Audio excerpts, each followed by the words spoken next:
Assalamualaikum warahmatullahi wabarakatuh. Perkenalkan, nama saya Siva Sri Wulandari, perwakilan dari Kecamatan Cingambul, yang akan membawakan cerita tentang asal mula nama Majalengka. Dewan juri yang terhormat, teman-teman yang berbahagia, saya sangat bangga dan bahagia pada hari ini. Alhamdulillah atas izinnya saya bisa bertemu, berkumpul, dan bersuap pandang dengan teman-teman yang sangat mencintai budaya daerahnya, yang merupakan salah satu unsur budaya bangsa. Pada kesempatan yang berbahagia ini, saya ingin berbagi cerita dengan teman-teman tentang asal mula nama Majalengka. Teman-teman, Majalengka adalah salah satu kota kabupaten yang berada di wilayah timur Provinsi Jawa Barat. Bagi kita sebagai orang timur, sebuah nama memiliki latar belakang yang khas. Demikian pula dengan Majalengka itu. Nama Majalengka sangat erat kaitannya dengan penyebaran agama Islam di wilayah timur Jawa Barat yang kita cintai ini.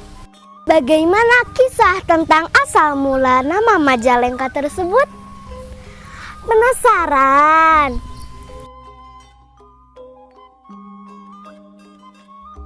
Begini kisahnya. Dikisahkan bahwa kira-kira pada abad ke-15 Masehi, berdirilah sebuah kerajaan Hindu yang disebut Sindangkasih. Kini hanya sebuah desa yang terletak di sebelah selatan ibu kota Majalengka, berjarak 3 km di luar kota.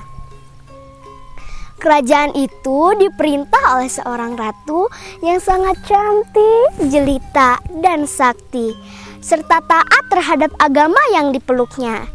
Namanya Nyi Rambut Kasih. Sebagian orang mengatakan Nyi Ambet Kasih.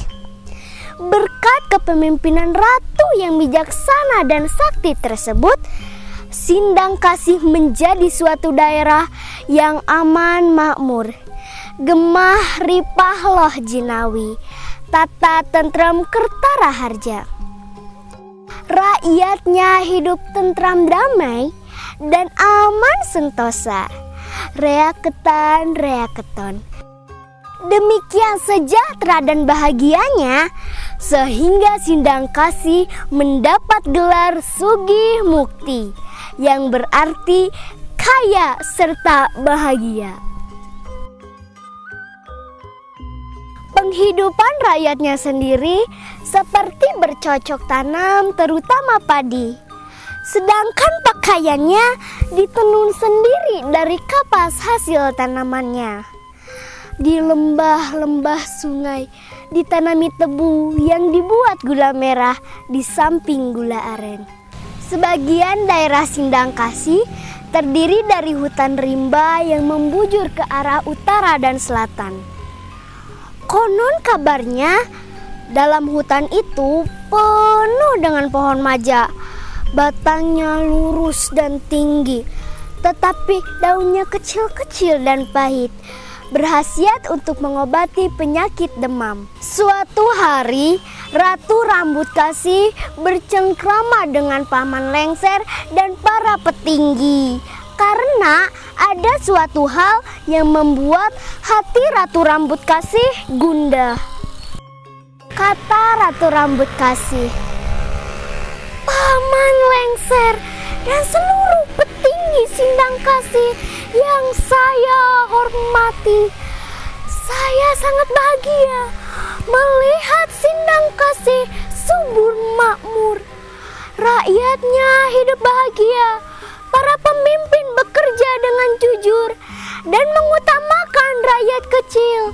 Hal tersebut sangat sesuai dengan moto negara, yakni Sindangkasih Sugih Mukti."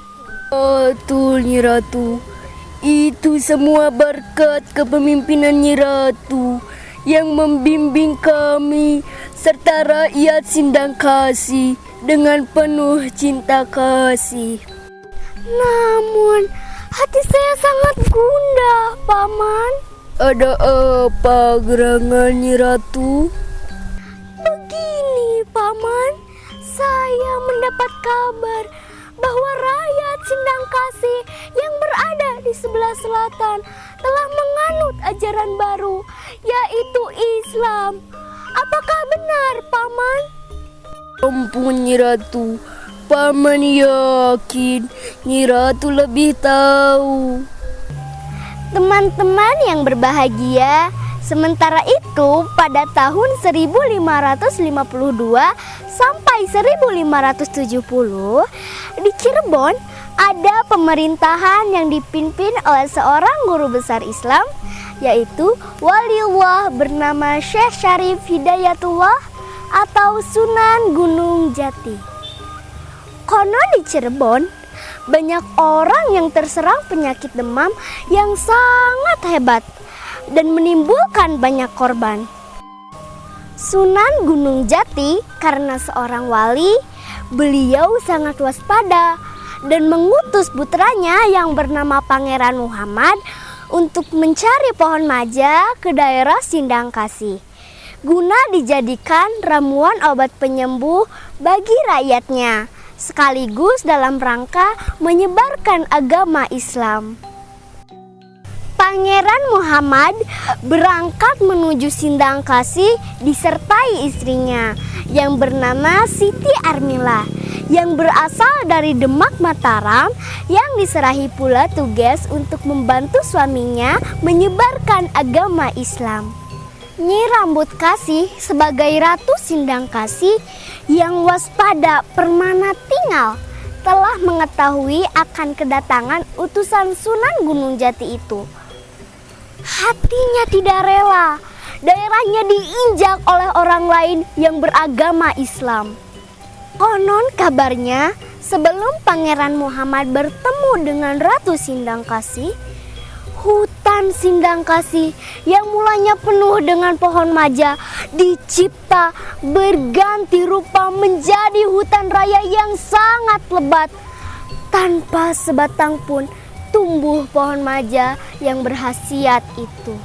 Pangeran Muhammad beserta istrinya alangkah kecewa dan terkejutnya ketika tiba di Sindang Kasih. Pohon maja yang diperlukannya itu sudah tidak ada. Maka dari Pangeran Muhammad keluarlah ucapan majae langka. Bahasa Jawa artinya maja tidak ada. Dengan peristiwa itu, Pangeran Muhammad sangat sedih dan berniat untuk tidak kembali ke Cirebon sebelum maksudnya berhasil. Untuk itu, Pangeran Muhammad pergi bertapa di kaki gunung sampai wafat. Dan gunung tersebut kini bernama Margatapa, artinya jalan atau tempat bertapa. Sebelum pergi bertapa, Pangeran Muhammad memberi amanat kepada istrinya Siti Armila untuk berusaha menemukan pohon maja dan berupaya mengajak Nyi Rambut Kasih agar memeluk agama Islam. Nah, teman-teman yang berbahagia, suatu ketika Nyi Siti Armila dapat bertemu dengan Nyi Rambut Kasih. Suatu pertemuan antara seorang penyebar agama Islam dan seorang pemeluk yang taat terhadap agama Hindu. Nyi Rambut Kasih tidak dapat menerima ajakan dan ajaran Nyi Siti Armila untuk memeluk agama Islam. Nyi Siti Armila berusaha keras untuk menginsafkan Nyi Rambut Kasih sampai pada kalimat, manusia itu pasti mati, kembali ke alam baka. Hidup di dunia ini ada batasnya. Nyi Rambut Kasih dengan tegas membalas, aku seorang ratu pelindung rakyat yang berkelakuan jujur dan baik. Sebaliknya, aku seorang ratu yang tak pernah ragu-ragu untuk menghukum rakyatnya yang bertindak curang dan buruk. Dan karena itu aku tidak akan mati dan tidak mau mati. Jika demikian halnya, makhluk apakah gerangan namanya yang tidak akan mati dan tidak mau mati? Nah teman-teman, bersamaan dengan ucapan Nyi Siti Armila, lenyaplah diri jasad Nyi Rambut Kasih itu dari dunia fana tanpa meninggalkan bekas kuburannya, atau ngahiang dalam bahasa Sunda. Sekarang hanya terdapat beberapa patilasan bekas-bekas Nyi Rambut Kasih selama memerintah yang sampai sekarang masih dianggap keramat, seperti Sumur Sindang Kasih, Sumur Sunjaya, Sumur Caasih, dan batu-batu bekas bertapa yang terdapat di dalam kota dan sekitarnya.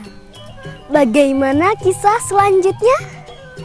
Nyi Siti Armila selanjutnya menetap di Kerajaan Sindang Kasih untuk menyebarkan agama Islam sampai wafat. Dan jenazahnya dimakamkan di pinggir kali Citangkurak, yang di sana terdapat pohon badori. Sesuai dengan amanatnya, konon ditegaskan bahwa di dekat kuburannya itu akan menjadi tempat tinggal penguasa Majalengka yang mengatur pemerintahan daerah Maja yang langka itu. Setelah peristiwa Nyi Rambut Kasih ngahiang atau menghilang, banyak penyebar agama Islam dari daerah Cirebon dan Mataram datang ke Kerajaan Sindang Kasih yang telah berganti nama menjadi Majalengka. Teman-teman yang berbahagia, cerita ngahiangnya Nyi Rambut Kasih ini demikian mendalamnya, sehingga merupakan legenda bagi rakyat asli Majalengka. Selain itu, rakyat Majalengka mempunyai kepercayaan yang amat kuat bahwa selama Nyi Rambut Kasih ngagugeh Majalengka dan orang-orangnya masih berlaku jujur dan baik, maka Sindang Kasih Sugih Mukti itu pasti akan teralami pula di waktu-waktu yang akan datang. Kebalikannya jika tidak, maka Nyi Rambut Kasih akan murka dan mengakibatkan malapetaka. Wallahu a'lam bishawab. Nah teman-teman, begitulah kisah tentang asal mula nama Majalengka. Terima kasih atas perhatiannya. Mohon maaf barangkali banyak kesalahan. Cerita ini dirangkum dari Google dan buku bahasa Sunda SMP Kabupaten Majalengka. Penerbit CV Fajar Berdikari, Sumedang 2015. Alhamdulillahirrabbilalamin. Wassalamualaikum warahmatullahi wabarakatuh.